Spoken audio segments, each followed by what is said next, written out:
I'm Liz Faubles, and this is Currents. It's a Mass that sounds a little different to celebrate tomorrow's feast day. We're going to celebrate a Mass in the Irish language. We're celebrating it in Gaelic to keep the memories of our ancestors alive. Plus, their history is American history, the story of two immigrant groups. When the Italians and the Irish were meeting, they saw each other through very different prisms. They saw each other through a different value system. And as a consequence, neither believed the other was Catholic. And painting one Queens neighborhood green. I live in Queens, and I think it's cool how they have this whole parade and families come together. And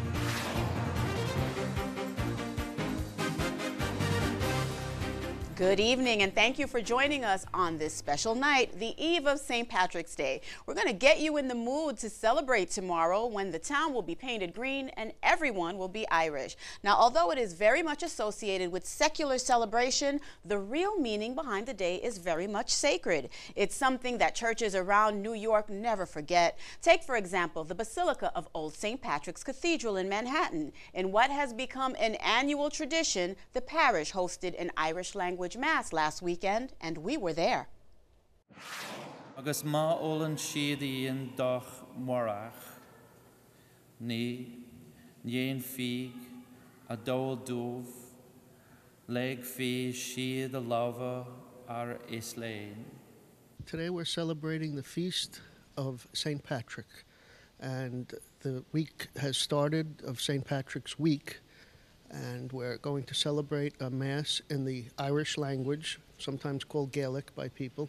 There are actually a lot of different Gaelic languages, but this is the Irish Gaelic language. And we're celebrating it in Gaelic to keep the memories of our ancestors alive. In Irish history, the language diminished because of the politics and history vis-a-vis England. It seemed like an inevitable march of the Industrial Revolution that the Irish would lose their language, and throw in that the famine. Well, the Irish language is it's one of any number of, the 5,000 languages in the world. There's 95% of them are indigenous languages that are disappearing. And so it's part of a world heritage that I think when we recall our own unlock the secrets, I guess, even spiritually, just listening to the language, if not comprehending it, is important for people to be here and present to it. Although I am not Irish, I am Irish by dint of a love affair that makes everyone Irish, and the deep respect that the whole world has to have for a people that has spread itself around the world to actually cultivate it in terms of art, culture, and faith. We're going to have some Irish dancers, step dancers.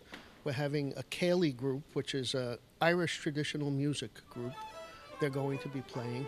We're having some food catered by Patrick Allen of the Knights of the Holy Sepulchre. We had the customary corned beef and cabbage. We had shepherd's pie, and we had potatoes, Irish soda bread, and we added a little bit of the Italian. We have granolis, fresh-made granolis, since we are in Little Italy. Although I'm not an Irish speaker, I certainly am very proud that the language is being preserved. I'm glad that they do this every year. I wish it were more often, but I'm very happy. The Mass today was beautiful, and the priest was wonderful. He did a fantastic job, and I was very happy to be here. And the annual Irish language Mass at the Basilica of Old St. Patrick's Cathedral. Always a reverent celebration worthy of tomorrow's feast day. Now stay tuned, there's more currents ahead. A bit later in the show, Net will raffle off a pilgrimage for two to Fatima. People who donated $200 or more to this year's telethon are eligible. Monsignor Kieran Harrington will pick the winner later in the show. But when we return, They came one after the other to this country, two immigrant groups steeped in the Catholic faith. We'll get their stories. But first, St. Patrick's Day. We think green, we think four-leaf clovers, we even think leprechauns. What about the saint that the day is named for? How much do we know about him? We're about to find out. Our first question, what is St. Patrick's real name? Here is how people at the Basilica of Old St. Patrick's Cathedral answered that one. Adam Dane? Was it Patrick Adam Dane? No? I haven't a clue. I'm guessing Mauen. It would be Mauen. His name was Patricius. His birth name? Patrick O'Malley. No, there couldn't have been an O'Malley. No, no way. If best I recall, it would be Maelwyn Succat. Let's go with Danon. Mauen. It was Maywin? So you got it right? Oh, wow. Maywin Succat. Maywin? I believe it was Maywin Succat. Because the others are obviously not correct. It couldn't be Adam and it couldn't be Patrick. It has to be, sounds like a Welsh name. So I would say that that's the Welsh one. Maywin, yes.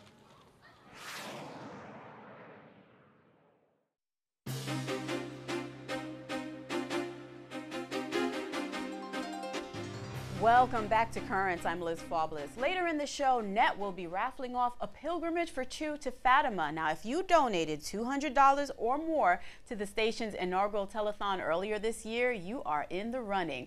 Be sure to stay tuned for that. And coming up in just a bit, separating the man from the myth. We'll find out about the real St. Patrick's. But first, how much do you know about the man whose feast we celebrate tomorrow? The question we asked before the break, what is St. Patrick's real name?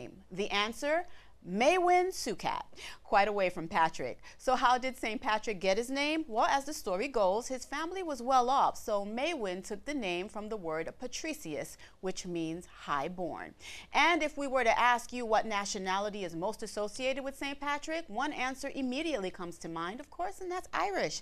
And the Irish people are one of the largest groups of European Catholics to come to this country over the last 200 years. Another group of slightly more recent vintage is the Italians. Both groups were not exactly welcome with open arms upon their arrivals on our shores, but is that where the similarities between these two faith-filled groups end and the differences begin? At a Theology on Tap in Brooklyn Heights, Dr. Frank Sorrentino, an author and St. Francis College professor, offered his insight. Two different histories, two different cultures, two different sets of values, two different sets of destiny.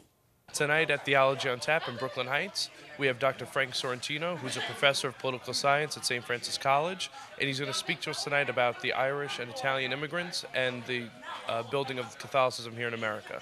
Tonight, we're going to try to look at how Italians and the Irish understood Catholicism. And my argument is that this understanding of Catholicism is based in history. And while there are eternal truths, there are a lot of different ways in which that religion is manifested and understood by the populace. So in Ireland, where Catholicism and the Irish people were under assault, the church played a very protective role. What we had in Italy was the oppression that existed mostly in southern Italy was by other Italians and by Catholics. So the distinction between the Protestant and the Catholic dichotomy did not exist in southern Italy. So when they came with different associations about Catholicism and what the church's role in their community and in their lives. When Catholicism becomes the official religion of the Roman Empire by Constantine, what happens is the church uses the pre-existing culture to introduce Catholicism to its people. So when the Irish priests see Italians worshiping the saints, worshiping the Blessed Mother, they are aghast. In Ireland, that was viewed as idolatry. It was viewed as paganism. And when the Italians and the Irish were meeting, they saw each other through very different prisms. They saw each other through a different value system. And as a consequence, neither believed the other was Catholic. Neither believed that the other was concerned about their spiritual well-being, which is the ultimate goal of Christianity and Catholicism. what we consider Italian, what we consider Irish, is becoming less meaningful. The attachment to those symbols, to those rituals, to those individuals is becoming more alien. It's always interesting to see the history on how different ethnic groups like the Italians and the Irish coexisted, how they developed and how they interacted with each other over the years. At this point, we all go to church. You know, those of us who go to mass on Sunday, they go to mass on Sunday. We go to the ceremonies during the holidays. We celebrate accordingly. I think probably the biggest difference is the food. The notion of Catholicism is no longer solely a cultural and historical artifact that belongs to a particular ethnic group, but now is allowed to exist for the eternal truths that it professes. Thank you very much.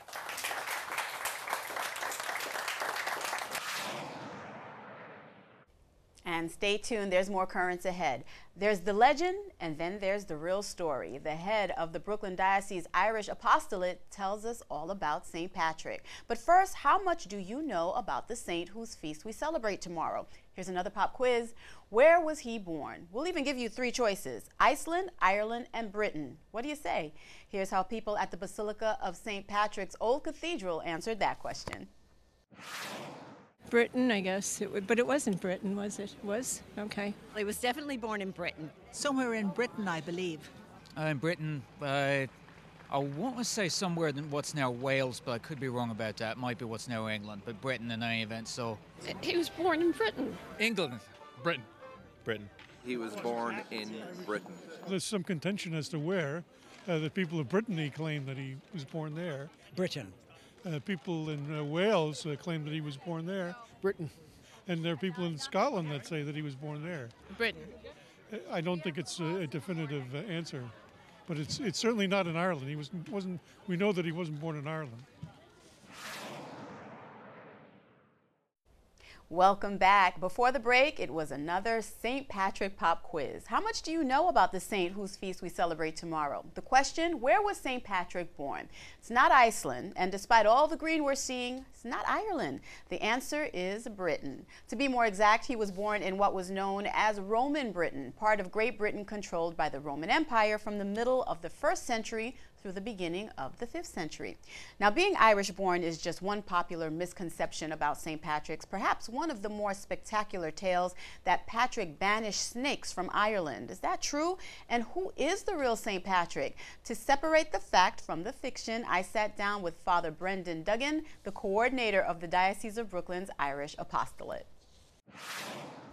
Father Duggan, we're here to talk about the real St. Patrick, and then when you listen to that, you're kind of thinking to yourself as if the St. Patrick we've imagined all these years. So can you clarify for us, who is the real St. Patrick?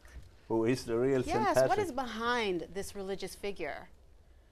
Well, St. Patrick is the patron saint of Ireland, and you know, we believe that he actually brought Christianity to Ireland. This goes back to about the year we gave is 432, which, and it is interesting, in 1932 we had the 1500th anniversary of St. Patrick, which was the Eucharistic Congress in Ireland. Okay. We're having a Eucharistic Congress this June, 80 years later. But the historians believe that St. Patrick, there were actually Christians in Ireland before St. Patrick. Now, there's a lot of myth, and we don't really know too much about St. Patrick. The very name Patrick comes patricius, which in the Latin would mean a patrician, a noble person. We believe that, we don't know where he was born. It may have been in France. It may have been in Wales. He probably was of Roman stock. And there are still in France today, in the valley of the Loire, near the town of Tours, where St. Martin of Tours came from. Some people claim that Patrick could well have been a disciple of St. Martin of Tours. Okay. because, and the name Patrice in French is very popular in France. You get a lot of French people called Patrick, and it goes back to that time. And that's one of the legends, you know, that's... A lot of interesting legends, as you've mentioned, and I've been researching this, and I've got so many different depictions. And I've also read that he may, at one point in his life, when he was 14, have been a slave and found Christ through this There is a persecution. confession of St. Patrick, which, again, it is a reputable history. It goes back a long ways, and that Patrick was brought to Ireland as a slave. He was in a place called, he was in Slane. It was up in the north of Ireland he was in. And he was there, we are told, for maybe 7 or 8 years. He escaped. He went back to Rome. He was ordained, and he got what we call the call of the Irish. This famous call of the Irish. I've heard of that. And he came back to Ireland, and he was reputedly sent back by the Pope. And he met the High King of Ireland, and he's reputed to have this, what do you call the bishop, not the bishop's, do you know the thing he holds in his hand? The crozier? The crozier. And he's supposed to have stabbed the crozier into the High King of Ireland. But these are stories. But the fact remains, really, that Ireland, as a result of Patrick and other saints like St. Bridget, who came around probably after St. Patrick, Ireland became a Christian country. Right. Are there similarities between how St. Patrick's is celebrated in Ireland and here in the States? The St. Patrick's Day parade here is on, I think it's 251 years. The St. Patrick's Day parade began back in, I think it was 1760. I believe that's it, yes. 1760, 1762, I believe. It was actually founded by Irish soldiers in the British Army. Yes. These were here, they were based here. This was about 16 years before the Declaration of Independence in America. These were largely Protestant soldiers from the north of Ireland. They were Presbyterians, and they were Protestant. They weren't Catholics. Catholics couldn't join the British Army that time. And they began this parade. It was completely non-sectarian, nothing to do with religion at all. The parade actually became a kind of a Catholic parade when the Ancient Order of Hibernians took it over in the middle of around 1860 or 1870. I'm not too sure of dates around that time. Celebrate you could read it up more. Yeah, and it became a kind of a Catholic parade. But the actual big parade in New York is one of the very few Catholic parades. In Ireland, it has nothing to do with church. Really? The Dublin parade and the Limerick parade and all these parades around the country, which have become very popular in recent years, are purely and simply organised by the local councils and their industrial parades. There's no question of having hundreds of bands. That's a peculiar thing in New York. And you see, the parade in New York became the symbol of the Irish trying to establish themselves in New York. The Irish, when they came over after the famine here, they were dirt. They were treated like dirt. And you had this no Irish need apply. They were despised. The Catholics here, the Catholic Church in America, in New York, in this area, originally was largely an Irish church. St. Patrick's Day is a very important symbolic day for the Irish people. And here in New York especially. We're proud of the fact that we're Irish. That may have to be the last word, Father. Thank you. We're running out of time, but thank you for actually bringing it home for us, because I think we've really lost sight of it. So thank you for giving us that bit of history and joining us today. You're welcome. I really appreciate it. Thank you.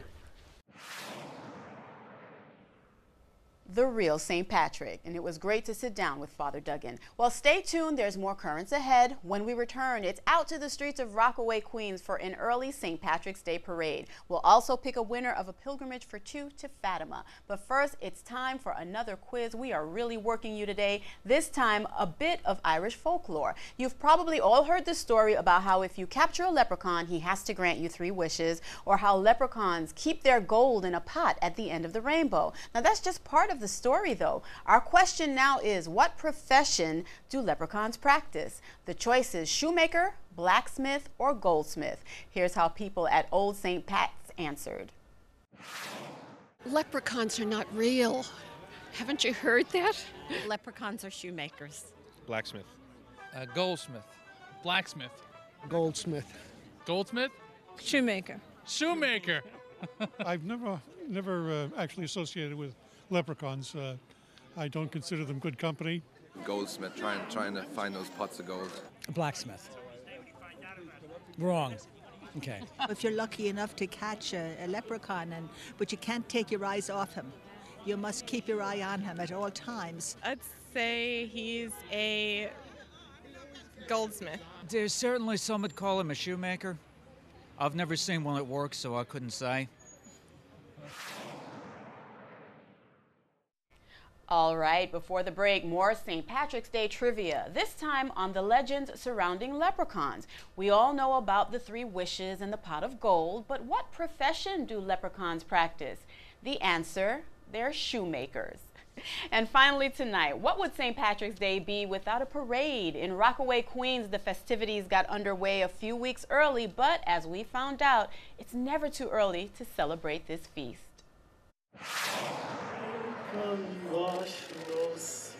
I live in Queens, and I think it's cool how they have this whole parade and families come together, and it's a good representation of what Rockaway is about.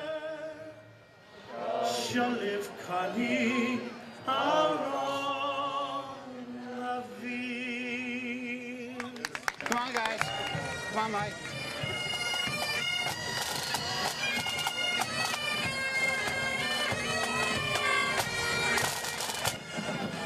I've lived in this community, Bell Harbor, for 48 years. That's why it's special. This is my 48th parade.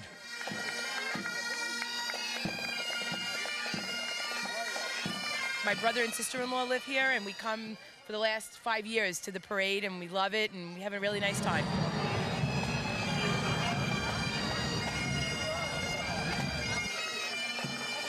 You meet a lot of people here. Everyone likes to hang out with each other. There's a good sense, a strong sense of community. Everyone's very nice to each other. It just creates a good atmosphere.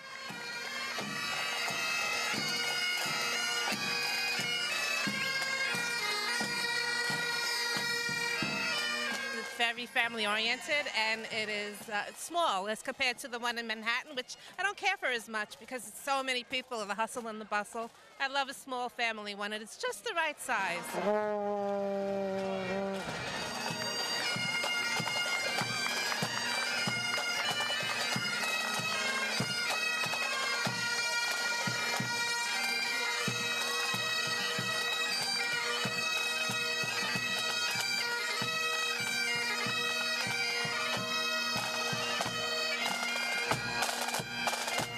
Starts off the season of March and the month of St. Patrick. So it's a great parade to be at. It's a lot of fun. And we start with a mass this morning that praises Christ, so it can't be any better.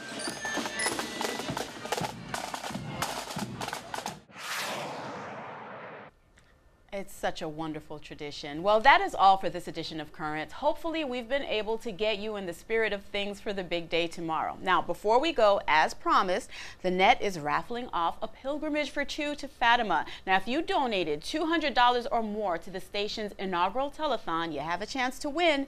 Here now to pick the winner, the Diocese of Brooklyn's Vicar for Communications, Monsignor Kieran Harrington. Monsignor Harrington, take it away. It's all up to you right now. Thanks, Liz.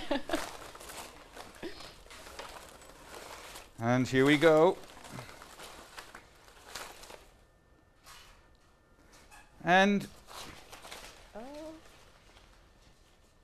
the winner is Mary Mulligan of Flushing, New York. Mary Mulligan. Awesome. Very appropriate for St. Patrick's Day. Absolutely. She's going to be a very happy woman. She's going to Fatima in Portugal. What a reason to celebrate. Thank you, Monsignor, thank you, Liz. much. God Congratulations, Mary Mulligan. And thank you, Monsignor. Congratulations to the winner of the pilgrimage. And thank you for watching. And be sure to visit us online at currentsny.net. You can also catch up with us on Facebook and follow us on Twitter. From all of us here at Currents, I'm Liz Faublas, wishing everyone out there a happy St. Patrick's Day, and we leave you tonight with another question to ponder. What does someone who is not Irish need to do on St. Patrick's Day? The one thing that a non-Irish person has to do to be Irish on St. Patrick's Day? I guess just be happy. Have an interest in Ireland and things Irish. Got me. Have a drink. It's more than drinking and acting a fool. You could drink a pint of Guinness. That would be a good thing.